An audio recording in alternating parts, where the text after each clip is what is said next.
Thanks, Pej. So I'm going to give what may be the most controversial presentation that you're going to see your entire time at TechEd. You see, I've always wanted to have one of those really epic who's the best superhero conversations with somebody else, but I've never really had anybody to have that conversation with because I don't know that much about superheroes. My cousin is the only person that I really know that knows a bunch about comic books. Well, he knows tons about them. He's not one of those guys that had a whole shelf full of comic books. No. He had huge boxes full of comic books in sleeves with cardboard backings, stacked side by side and on top of each other. His entire room was covered in posters of comic book superheroes, including his ceiling. So I couldn't really have a conversation with him because I'd be like, hey, Flash is great. He runs really fast.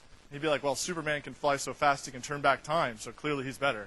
And that'd be the end of the conversation because I don't really know enough. So I figured I really want to have this conversation because I've always wanted to have one of these epic superhero battle conversations. But what do I know that can really, help me in this? And I figured, well, I know Excel. I know Excel services. I know how to use Wikipedia. So maybe somehow I can put all those things together. And that's exactly what I did. And that's what I'm going to show you here. So, see if this works. Yes. So basically what I did is I created a workbook. And it's pretty simple. It's got 4 sheets. But the way that I made this workbook is I didn't want to have the conversation based on, does Superman have better powers than Batman? Because of course he does. I thought that the real measure of a superhero was how you could take into account the people that he actually beat in battle. So what I wanted to do is gather all the super abilities for all of the enemies that a certain superhero has fought, and then whoever beat the biggest and baddest people, well, he's probably the best superhero, or she. Yep. Still on time for delivering the next version of Excel? Of course. Okay, just checking. All right, keep going.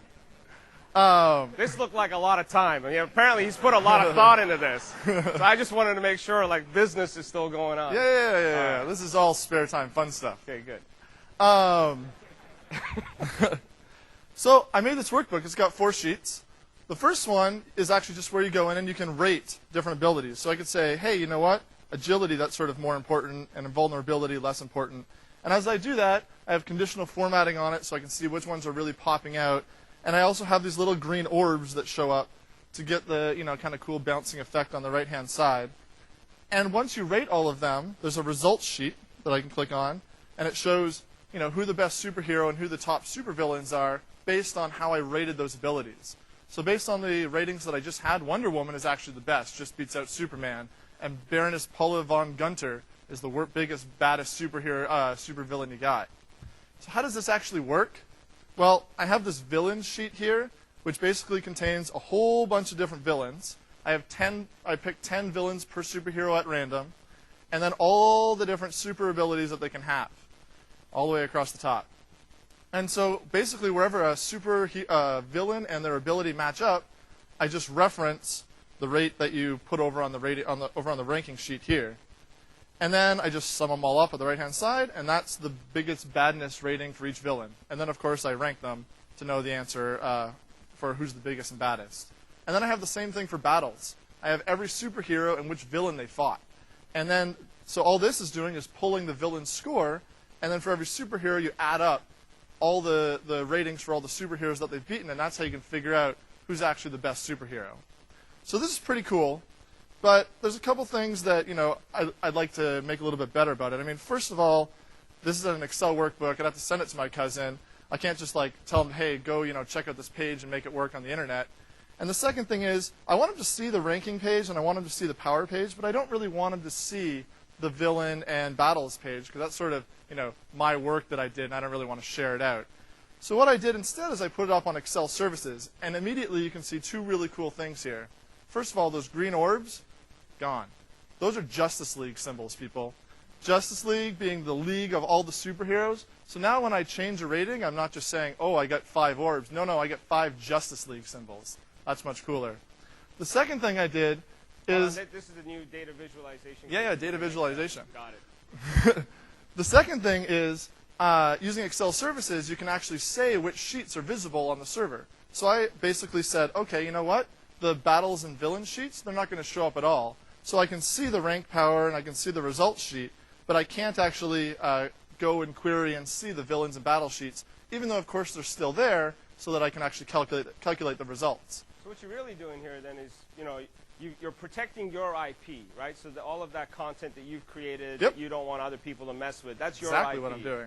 And you're just exposing the front end to let people manipulate it, which I think you're about to do, right? Yeah, because my cousin's a sneaky guy. He'd probably just steal that and take credit for it. So this is pretty good, but I can make it one step better. So I'm going to go ahead and I'm going to go back here. And you can see what I actually did now is I put it in a web part page. So it blends in well, fits in my page nicely. It doesn't, it's still got all the power of Excel. I've got all the visualizations that I had, but I'm not just looking at an Excel workbook. And so I'm going to go and I'm going to actually input some values here, and you'll be able to see it work. So I've thought a bunch about this, so I wrote it down here so I don't forget. I think speed's pretty important, help you get around the battlefield. Armor, I think, is really important. I mean, if you're in a fight and you can take a bunch of damage, that's pretty good. The ability to change your size, not sure how important that is. I'm going to give it a 1. Where's the ability to, breathe underwater? Because, I really like Aquaman. So I actually had breathe underwater. And I had Aquaman, but I couldn't find like 10 good villains to put him up against. He kept on being at the very bottom of the list, so I just took him out. He was never going to get high, anywhere near Batman or Superman or Wonder Woman. Well, if there's ever a war in the ocean, he'd win. That is true. So combat skills, pretty important. Control over time and space, that's pretty cool. I'm going to give that a 7. Flight, that's important. High intelligence, I'm a big fan. I'm going to give it an 8. I heard a no over here. I'm going to give it an 8. You're at a BI session, but intelligence bad. I like that. That's Immortality, it's good. You can't die, but it's not going to help you win the battle. So I'm only going to give it a 2. Mind control, let's go with 5. Shape-shifting, 3. Sorcery, 2. Strength, as Superman's shown, pretty important. We're going to go 7. And teleportation, I'll give it a 4. And I'll click apply, and you can see all the conditional formatting changed. All the orbs changed, so now I have more Justice League symbols. But the really cool thing that I can do now is to see the result. I built this little reveal link, which when I click it, just runs some JavaScript, grabs the session ID that I'm working in here, pulls out who the best villain is and who the best superhero is, and puts it in a little ASPX page that pops up, and there you go. You can see that the best superhero is Superman, and the worst villain is the Eradicator, based on the values that I just put in. That's all I got. Thank you very much. Thank you, enjoy Dan. the rest of your time here. Yeah. That is actually very cool. I'll give you that. You got some cool points on that one. I do like the fact that you did so all of the things that you did in here, minus the JavaScript at the end, is all in the workbook. Yep. So the whole model is it like you said, no code at all, and you just publish this up onto Excel services in SharePoint, and then you hide the IP and you just publish what you want your users to interact with. Yep. The only code was so I could do this cool little thing, and so I could see Batman and the Eradicator at the end. What about the parameter, the input values it has? Is that native capability, or did you code that? Nope, all native. So no code at all, minus the JavaScript. Yep. That's impressive. Yep. All right, thank you. We'll do Q&A with each one of these guys at the end. We'll have them everyone